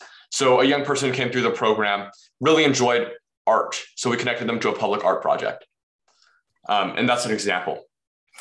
So points of entry, there are many points of entry into peer court programs based on our communication within county. The county, it looks like schools and police departments will be the primary referrals sources. The types of offenses usually don't involve a victim. A lot of them are going to be substance use, especially things happening on campus. So low-level offenses. The referrals are at the discretion of the schools and the law enforcement group. Okay, so where are we at? So right now our team is trying to decide whether we are going to be part of the YTJ Marin County program and under its aegis in all ways, or whether we need to set up a nonprofit and be an affiliate of their program and use it rather than being actually part of the whole. The second thing I want to talk about is supporters. So these are all the people we've met with so far on the left side of the list. On the right side of the list is all the appointments we have set up for the next 3 weeks. We've been very busy and there has been universally positive support across the board. And so our plan is that for year one, it looks like the Board of Supervisors is going to be doing the bulk of the sponsorship on this. We meet with Dave Canepa in 2 weeks to talk about this. We've been applying for foundation grants. A couple of team members have put in their own money. And then the plan moving forward is to have contracts with schools and law enforcement. Something I should mention, schools really would like to use us as a solution to truancy because there's a lot of costs there that they accrue when a child doesn't attend school. We are going to be very careful about entering that space. And so might try that, a small pilot program. Most youth courts are able to do that, but there's a lot more complexity associated with that. Per use cost is there, $2,833. We've assumed that we're going to see 80 kids in the first year, which is a very, I think, conservative number to start with. There is quite a bit of funding available right now from the state of California. And so there are two other peer courts that have been funded at $1 million over 3 years for their programs associated with drug money. And because there's a harm reduction component to this, we would qualify for that. There are other sources of funds that are up there. I'll let you read. I guess, let me go back to this. Our biggest concern is there are many, many peer courts that have folded, including East Palo Alto Peer Court, which closed in 2014, and funding is the issue. And my greatest worry is that we create an amazing program and then there's not a sustainable model. And so that's something that we need to talk about more. So having annual funding is a very important component of what we're trying to do here. And you know, it pays for itself because a child who drops out of school is, you know, $300,000 to the county, assuming even that if they don't have any problem with law enforcement, once they get problem in law enforcement, the costs go up. So the program pays for itself, but finding out who and how to monetize this is, you know, a challenge. Can I chime in? Yeah. So one way that we're trying to address that, I think, is really to get a commitment from the Board of Supervisors that they're going to be on board to fund this, to make it part of their regular budget, part of their funding source. And then obviously Melissa and there's a youth leadership team that is doing the other piece, which is, you know, looking for grants and stuff. But obviously when you're trying to keep a nonprofit afloat, diversification of funds is key. And you need to have that one source you can count on. So we're looking for, you know, the Board of Supervisors to really step up. And it looks, I mean, obviously you never know until you know, but it's really positive that Supervisor Canepa and Supervisor Groom both have spoken strongly about the program and have given us their verbal support that they want to see this program funded. So those are good signs. Nothing is final until it's actually signed, but for supervisors to come out and say that, it is a very positive sign in that direction. Thank you so much, Vic. So yeah, Supervisor Groom discussed giving us $180,000 in Measure K discretionary funds, and she seemed pretty well on the way to getting us that money. Yeah. So our team is small and mighty, and we'd like to add other people to the team. We need some mentors for the youth leadership team, which has been, so we have 12 youth who are now taking on leadership roles, but it's helpful to have an adult who's checking in with them every so often and giving them coaching on the projects they're working for. We need to work on youth outreach, especially to our targeted youth communities. We need somebody who can attend meetings with Austin and do what we just did here. And then we're gonna probably need some advice, not at this moment, but help developing contracts with schools. So somebody with a good strategic mind around that. If you are interested or say, hey, I'm one of those people, for example, Johanna, social media, why don't you put your name in the chat, and then I will reach out to you and hook you up with the right kids who are working on that project. In fact, Maya is one of our wonderful young people running the social media account for the program. Perfect. Okay. Okay. We did the whole presentation. What are questions people have? And I'll come back onto the screen. Okay, I have a quick question. So I was pretty involved in school district stuff last year when I was a senior. And one of the things I noticed about school districts is they, like, even if we don't have a peer court, a lot of districts around here do have their own versions of diversionary programs. Have you thought about how you might avoid conflicting with their own diversionary programs, especially ones that might be more in-house? So they might be more wanting to focus on that. So Satvik, we discussed it. You brought this up at a great point last time.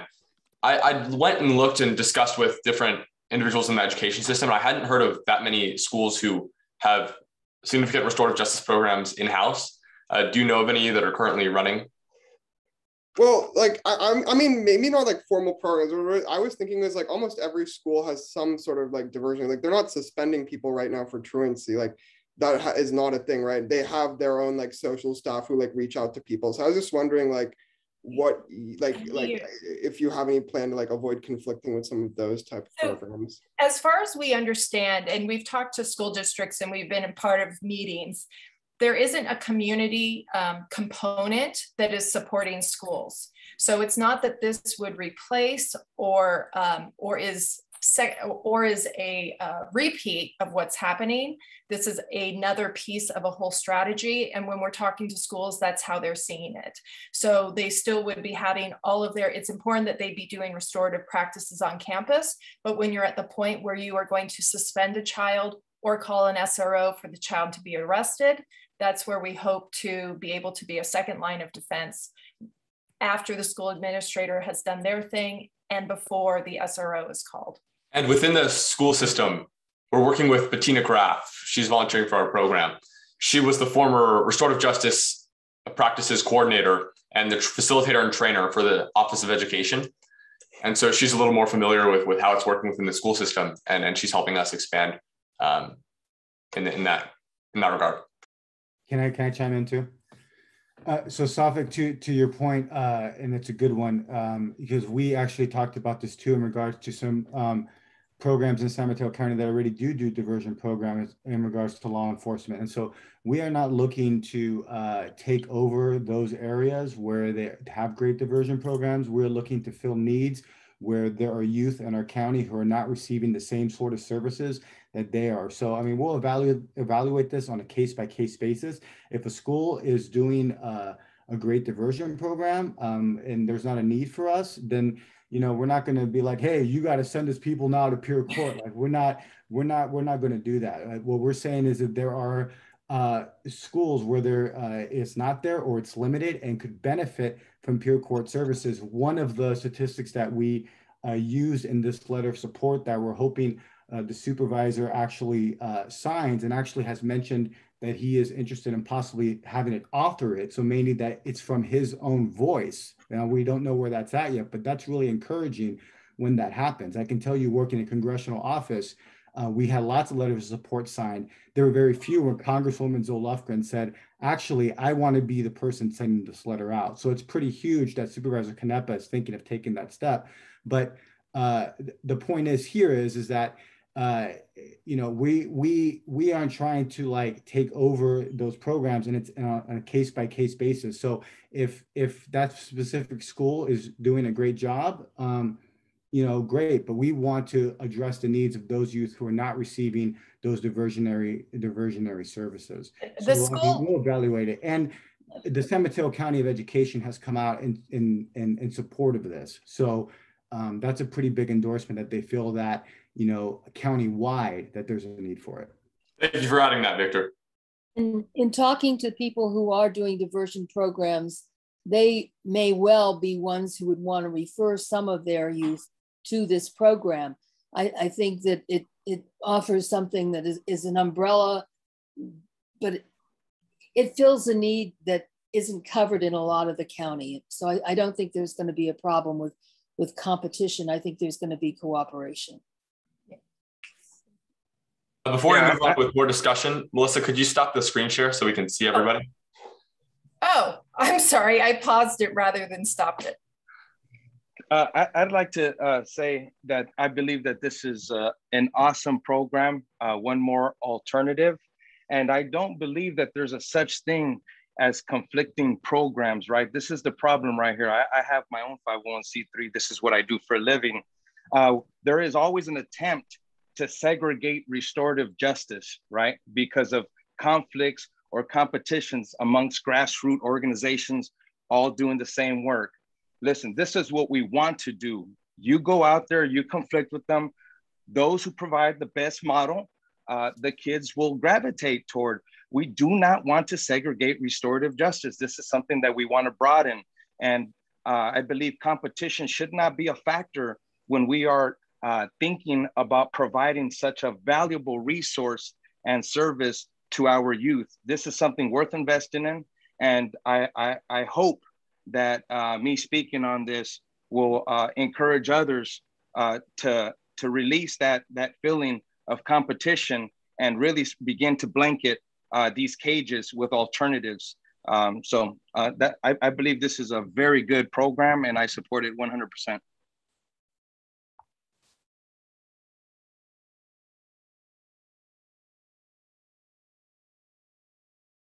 Any other questions for the peer court team? Is there any public comment for the peer court team?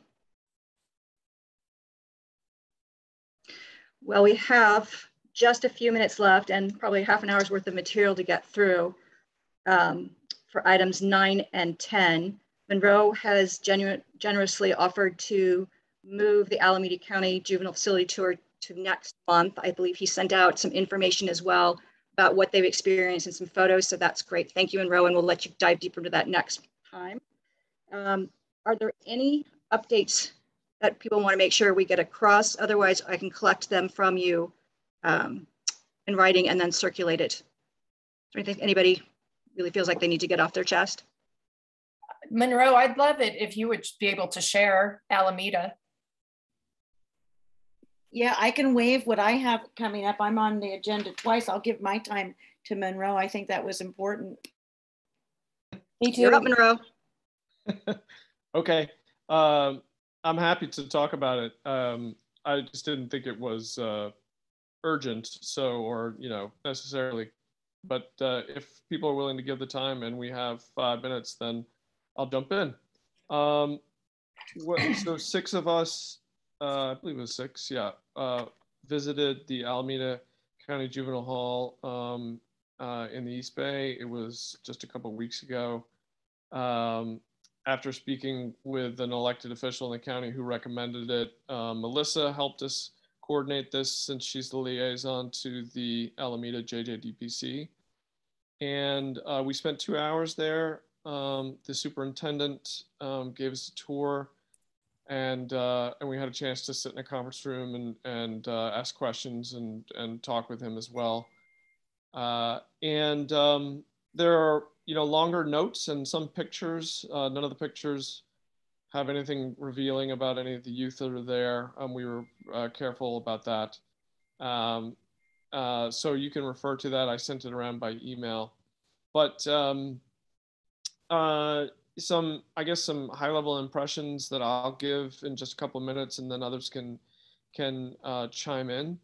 One of the, so we spoke earlier about, Victor was asking about the DJJ and you know, incentives and you know, what might be taken away for say punishment, and there were a couple of interesting observations from the Alameda Juvenile Hall in that area.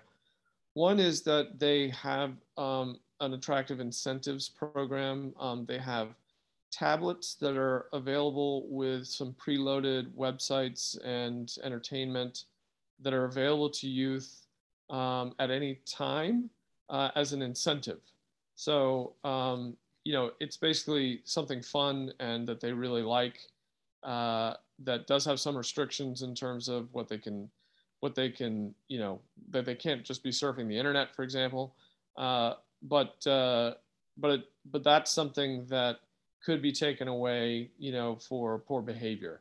But school or programs like anything educational would not be taken away. That is something that is always available. So that was interesting. I think another observation was that there was a great deal of art and other culture, particularly quotes and pictures of inspirational people on the walls, most of which, or really all of which, reflected the culture and ethnic background of the youth that are served in the facility. Everything from, you know, some artwork and statues out in front of the facility to all around on the walls of the facility. That was pretty interesting. And I guess one more thing that I'll add is we found it interesting that there were some similarities to our hall. The rooms that kids sleep in, the sort of institutional design of the building is very similar to our hall and to many halls. So it was very similar in that regard, but they had put chalkboards in kids' rooms, which were ways for them to express themselves without tagging the walls, right? Like doing anything that would damage the walls. That said, some of this redesign that they've done and this refurbishment that they've done, they did by following recommendations from an organization at Georgetown, whose name I am just forgetting at the moment, but it's in the document. And one of the things the superintendent told us to think about if we were thinking about any sort of redesign in our own hall is the ongoing maintenance. That you know, you can do a redesign, you can put fresh paint on the walls, but if you're not taking into account how you're going to maintain it on an ongoing basis, then you know that refreshment can deteriorate if you're not prepared to keep it up. So that's just a few of the top of mind observations. It was very interesting, and there's much more in the document that I sent around. Anyone else have anything to add? I feel like we have 1 minute left. Sorry, that didn't leave very much time for everyone else.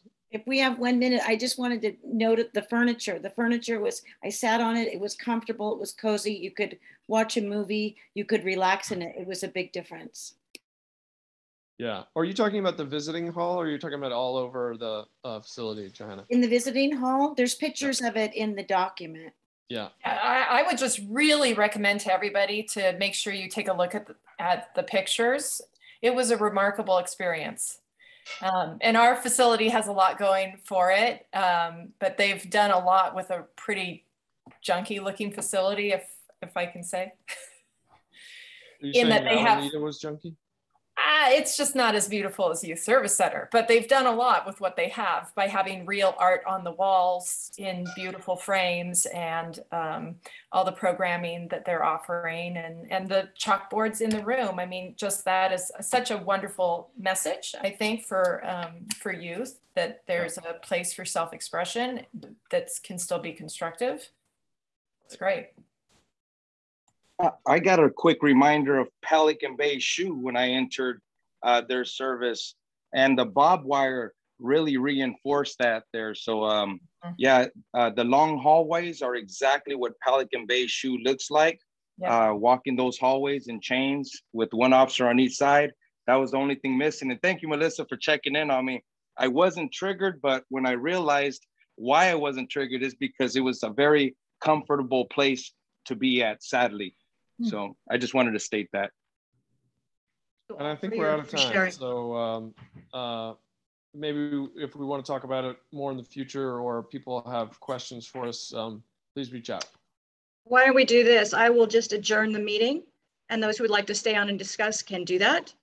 So it is 7:16. We will officially adjourn this meeting. Our next meeting is September 28th at 5:15. Thank you all for joining us. We appreciate it.